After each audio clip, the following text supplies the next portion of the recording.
Isang malaking tagumpay para sa Philippine National Police ang naganap sa Imus, Cavite matapos ang isang bypass operation na nagresulta sa pagkakaaresto ng 2 drug suspect at pagkakakumpiska ng mahigit 700 milyong pisong halaga ng shabu.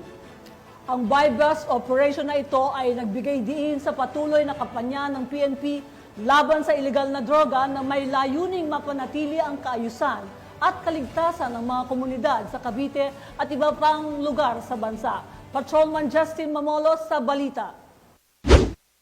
Naaresto ang 2 suspect sa ikinasang bypass operation sa Imus, Cavite noong ika-9 ng Setyembre taong kasalukuyan.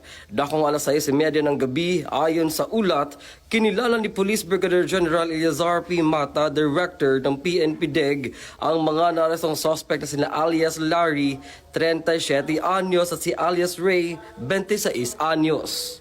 Ang nasabing operasyon ay isinagawa ng pinagsanib-puwersa ng Special Operations Unit 4A at Intelligence and Foreign Liaison Division ng PNP DEG, Imus City Police Station, Cavite Police Provincial Office, PDEA National Capital Region at PDEA Regional Office 4A sa ilalim ng pangangasiwa ni Police Lieutenant Colonel Joey T. Kaise, SIU Commander ng Special Operations Unit 4A ng PNP DEG.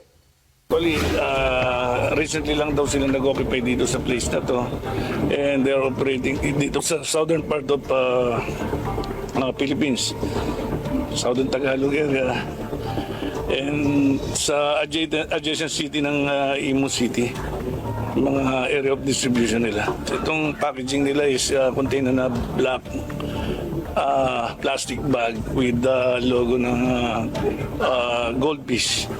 So seemingly covered nila parang in disguise of goldfish feeds contain yung shabu nila. Nakumpiska mula sa mga suspect ang aabot sa 110 at 10 kilo ng hinihinalang shabu na tinatay nagkakahalaga ng aabot sa 700 at 48 milyong piso. Nakuha rin ng 10 bungkos ng budol money at isang Android cellular phone. Naging saksi sa nasabing operasyon ang barangay kagawad ng barangay Pasong Buhaya 2 ng nasabing bayan at isang kinatawan ng media. Agad namang ipinaalam sa mga suspect ang kanilang mga karapatan at sila ay agad na dinala sa PNP DEG SIU 4A para sa pansamantalang kustodiya, dokumentasyon at tamang disposisyon. Sila ay naghaharap sa mga kasong paglabag na Republic Act 9165 o Comprehensive Dangerous Drugs Act of 2002. The operation was success.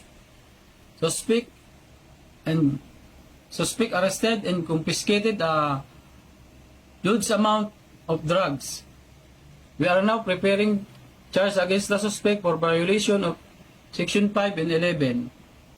The community has been very supportive and appreciative of our efforts.